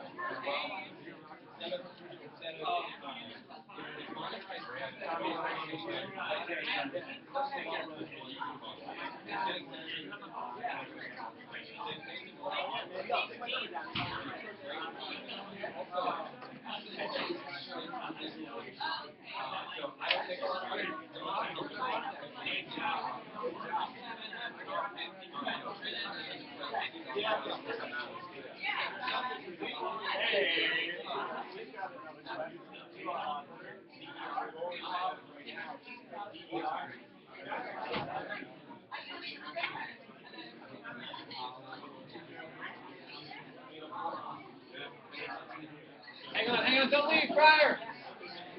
Let's get a picture. Group picture. Quickly, group picture. Maybe.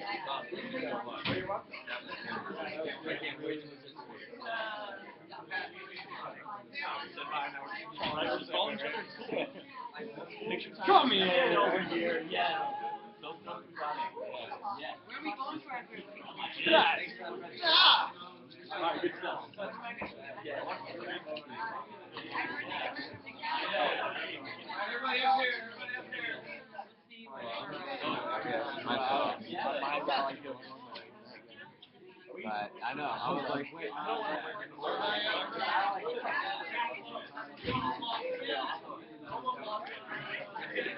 Like a fish that jumps out of water.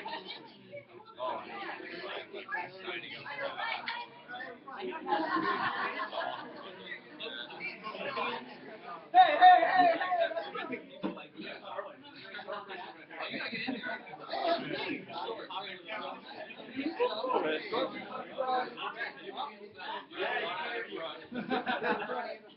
We're calling you in the back shop. Oh, wait. How confident be if he takes the picture?